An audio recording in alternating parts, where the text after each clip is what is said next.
नमस्ते। भारत में काम करने का जो पूरा तरीका है ना, वो पूरी तरह से बदलने जा रहा है।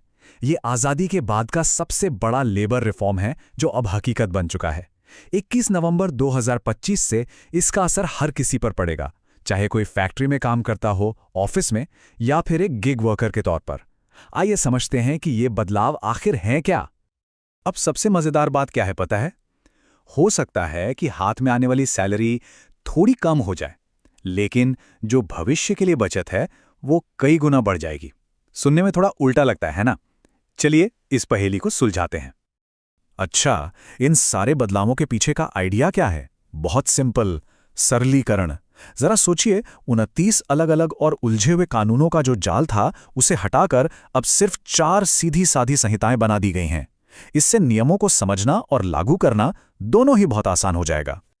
तो ये 4 नई संहिताएं आखिर हैं क्या, और ये हमारे काम करने के तरीके को कैसे बदलेंगी?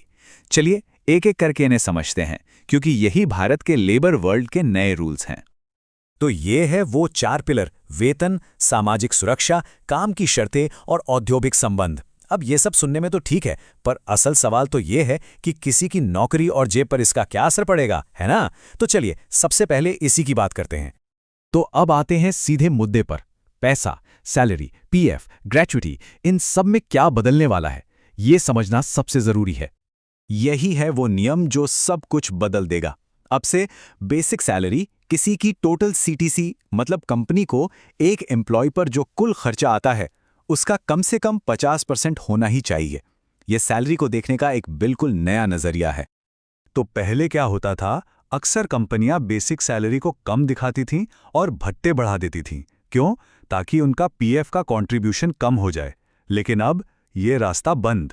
बेसिक सैलरी के 50% होते ही पीएफ और ग्रेच्युटी में कंपनी का योगदान भी अपने आप बढ़ जाएगा। मतलब अब कोई जुगाड़ नहीं चलेगा। तो एक तरह से देखें तो सौदा ये है, आज हाथ में शायद थोड़ा कम पैसा आए, लेकिन भविष्य के लिए एक बहुत बड़ी फाइनेंशियल सिक्योरिटी तैयार हो जाएगी। सोचिए, जब बेसिक सैलरी बढ़ेगी तो रिटायरमेंट फंड भी कितनी तेजी से बढ़ेगा, और वही तो बुढ़ापे में सबसे बड़ा सहारा होता है। ग्रेच्युटी के नियमों में भी एक बहुत बड़ा, मतलब बहुत ही बड़ा सुधार हुआ है। पहले जो 5 साल लगातार नौकरी करने की शर्त थी ना, वो अब कई कर्मचारियों के लिए हटा दी गई है। इसका मतलब फिक्स टर्म, गिग और कॉन्ट्रैक्ट वर्कर्स को भी इसका फायदा मिलेगा। ये सच में कर्मचारियों के हक में एक बहुत बड़ा कदम है। पैसे की बात तो हो गई, अब बात करते हैं टाइम की। किसी का काम का हफ्ता कैसा दिखेगा? क्या वो जो सपना है 4 दिन काम और 3 दिन छुट्टी का, वो सच हो सकता है? चलिए देखते हैं। देखिए, हफ्ते में काम करने की जो टोटल लिमिट है वो तो 48 घंटे ही रहेगी, उसमें कोई बदलाव नहीं है। लेकिन अब इसे पूरा करने का तरीका बदल सकता है। कंपनियां चाहें तो 12-12 घंटे की 4 शिफ्ट्स करवा सकती हैं, और इससे कर्मचारियों को मिलेगा पूरा 3 दिन का लंबा वीकेंड। कमाल है ना? और हाँ, एक और जरूरी बात, ओवर टाइम का नियम अब और भी सख्त हो गया है। अगर किसी से 48 घंटे से 1 मिनट भी ज्यादा काम लिया गया तो कंपनी को उसे डबल रेट से पेमेंट करना होगा। अब बात करते हैं उस पहलू की जो शायद इन सुधारों की सबसे बड़ी जीत है। एक ऐसा सामाजिक सुरक्षा कवच जो अब उन लोगों तक भी पहुंचेगा जो अब तक इससे पूरी तरह से बाहर थे। ये एक ऐतिहासिक पल है, सच में। जरा सोचिए, लाखों gig workers, delivery partners, construction मजदूर, वो सब जो अब तक कानूनी सुरक्षा के दायरे से बाहर थे, उन्हें पहली बार कानूनी मान्यता और अधिकार मिल रहे हैं।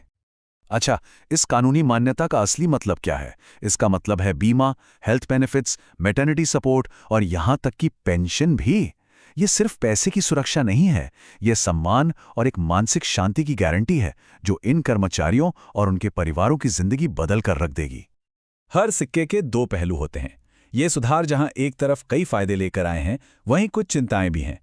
तो चलिए अब एक अनबायस्ड नजरिया डालते हैं कि इसमें क्या अच्छा है और क्या चुनौतियां हैं।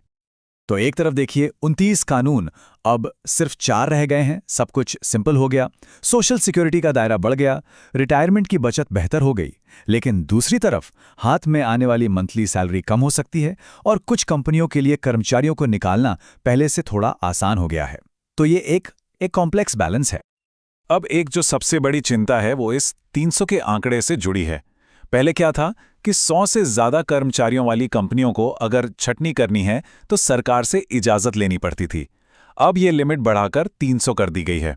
इसका मतलब ये हुआ कि छोटी और मीडियम साइज की कंपनियां अब बिना सरकारी इजाज़त के भी छटनी कर सकती हैं। तो इस पूरी चर्चा को अगर समेटना हो तो 5 सबसे जरूरी बातें याद रखनी हैं। पहला, सैलरी का स्ट्रक्चर बदल गया है। दूसरा, रिटायरमेंट फंड अब बढ़ेगा। तीसरा, गिग वर्कर्स को कानूनी सुरक्षा मिल गई है। चौथा, 4 दिन का हफ्ता अब एक असलियत बन सकता है। और पांचवा, वो 29 पुराने कानून अब इतिहास बन चुके हैं। तो आखिर में ये समझना बहुत जरूरी है कि ये सिर्फ कुछ कानूनों में बदलाव नहीं है। ये भारत में काम करने के पूरे कल्चर में एक नए दौर की शुरुआत है।